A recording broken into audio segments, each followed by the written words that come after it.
In this video, we'll explore how to integrate data from an external REST service into an application that uses the Common Data Model.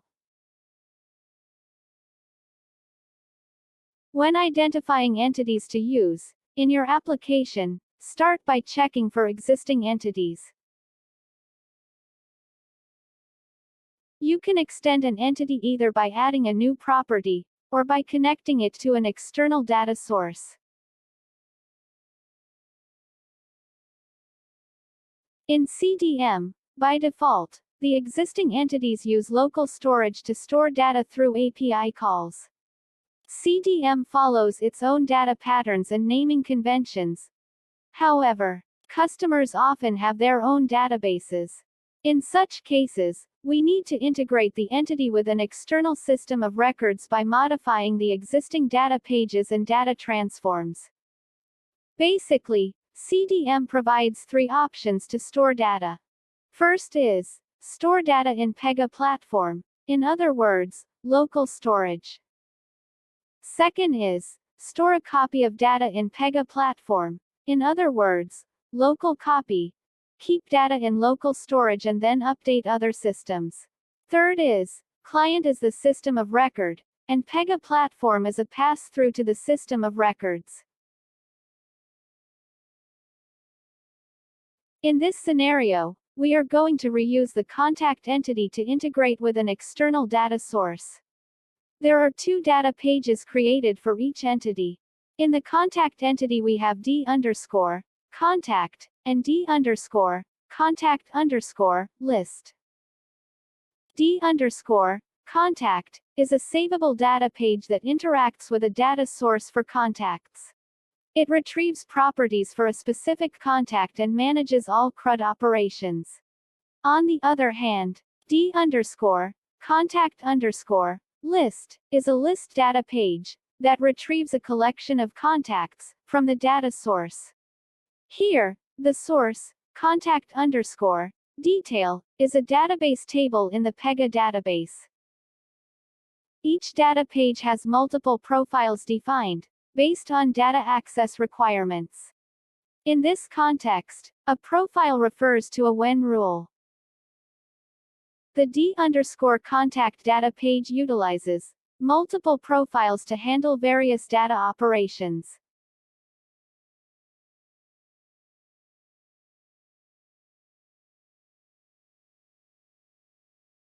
Each profile is linked to a specific operation, such as get, post, put, patch or delete. If we look into an example, profile_con_cree is linked to the post method, profile_con_replace to the put method. Predefined entities use REST API to connect to the Pega database. But the REST connection can be modified to interact with an external data source. The generic DTs, CDM_request and CDM_response use profile information to determine which data transforms are responsible for mapping properties. For example, profile_con_detail retrieves the properties for a specific contact.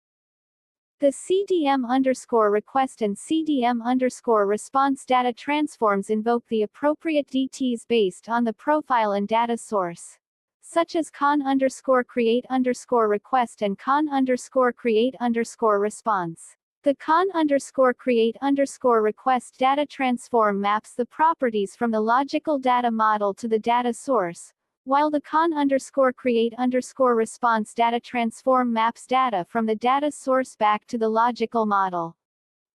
The data page then triggers the service to connect to the data source. The contact entity connects to the Pega DB via the REST connector. The CDM includes a corresponding class in the interface class structure for each entity. DTs map data between the interface classes and the entity classes during operations, using REST APIs, called from data pages. If we proceed to the next data page, each entity has a list data page to manage and retrieve a collection of records. And the list data page includes multiple profiles that retrieve a list of records. It takes profile, relation type, and search criteria as parameters, which is in JSON format as input. Now that we have a high-level understanding of how the data pages work, let's proceed with creating the connector to connect to the external server. For this demo, we are using a sample online API, which returns 10 records.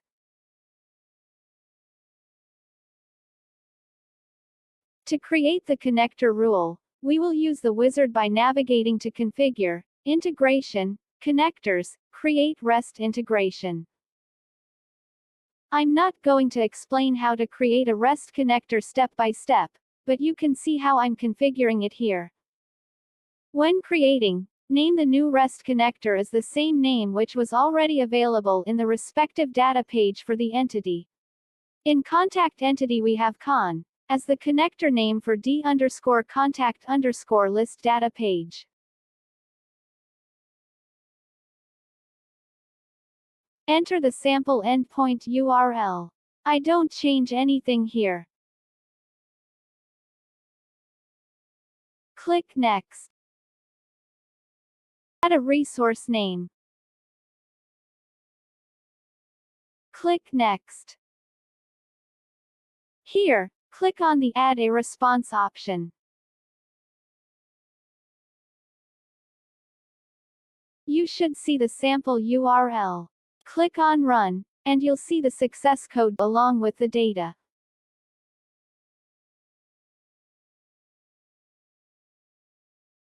Click on Submit and move to the next screen. Change the int class and connector name accordingly.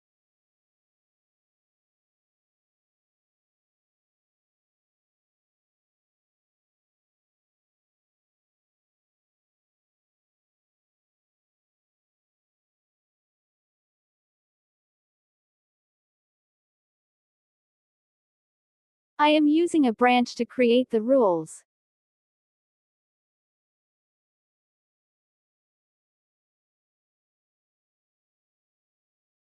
And add to the existing rule set.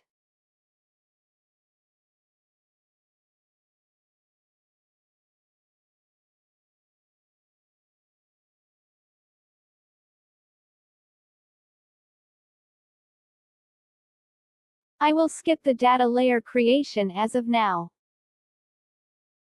Preview the records, and click on Create.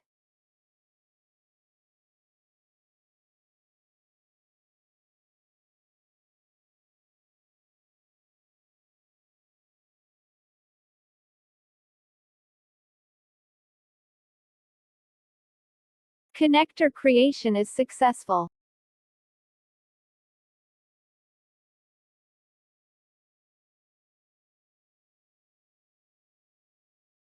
Once the wizard is complete, test the connection.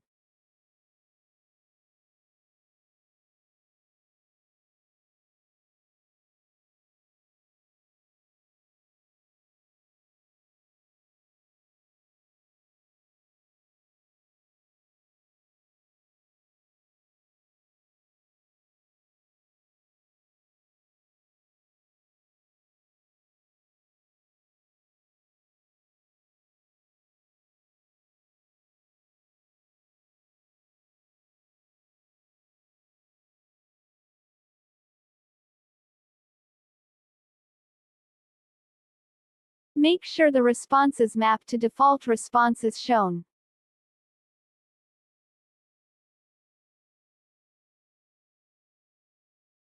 The reason is that the existing rules, response_get, default response_get, are already in use.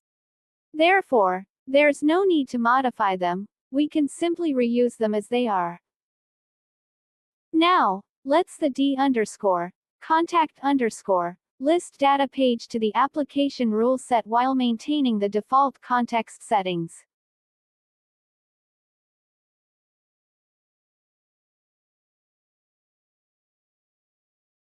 Update the source to the newly created REST connector that connects to the external API.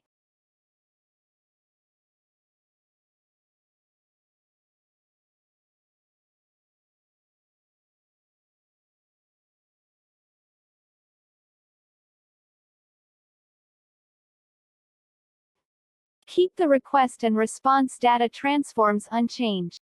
All entity and relationship data pages in the Common Data Model has OOTB data transforms for handling all requests and responses, depending on the profile passed as an input parameter. The CDM follows a naming convention for request and response data transforms according to the operations.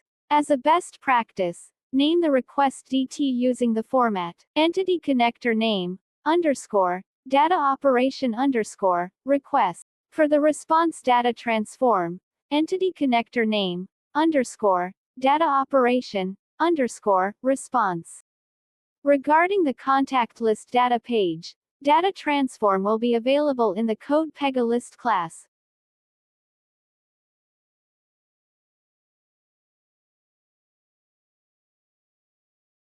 Save the request and response data transforms to your application's rule set.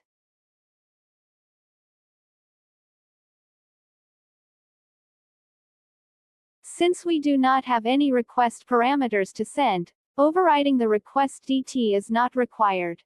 Save contact search response data transform to the application rule set, while maintaining the default context settings.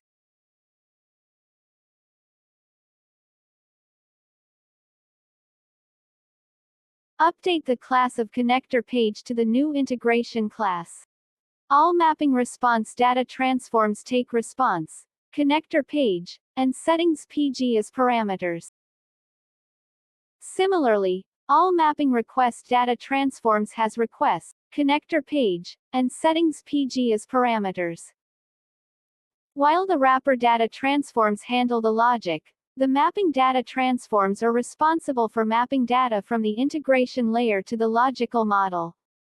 Each entity or relationship needs its own mapping data transform to ensure proper data mapping. You can use OOTB data transform in step 2.1 to automatically map your clipboard properties from those JSON keys, if names exactly match your data model. Applications that use Pega as the system of records can use the AutoMap feature, which automatically maps the data from the integration layer to the logical data model. On the other hand, applications that use an external system of records must use mapping data transforms to manually map the properties from the integration layer to the logical data model. In this case, we need to map the external fields to the corresponding entity fields using a mapping DT. Let's create a new JSON data transform and do the mapping. I will save as an existing data transform called map JSON to clipboard.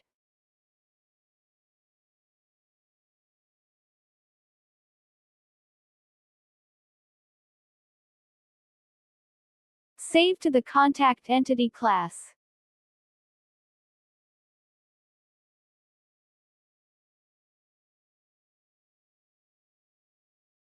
Update the pages and classes.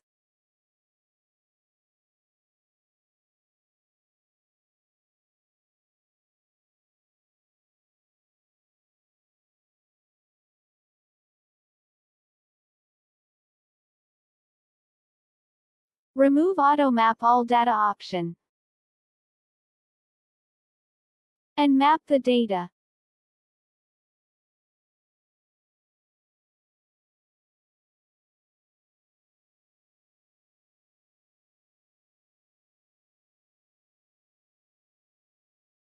And add the data transform as step 2.2.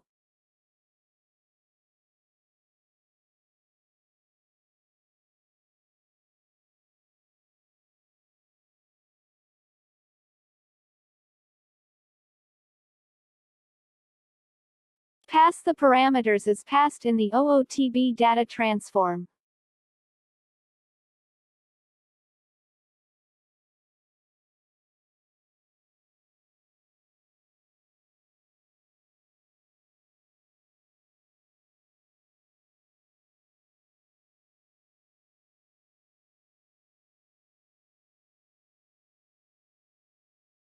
Disable the OOTB step.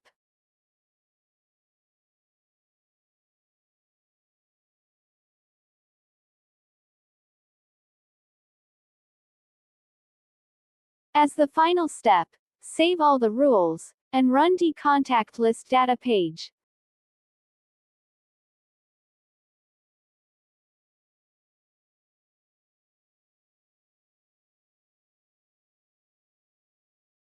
Verify that Data Transform external API is mapped to the data page. Hope you get how to connect the common data model entities to external systems of record from this video. Thank you for watching.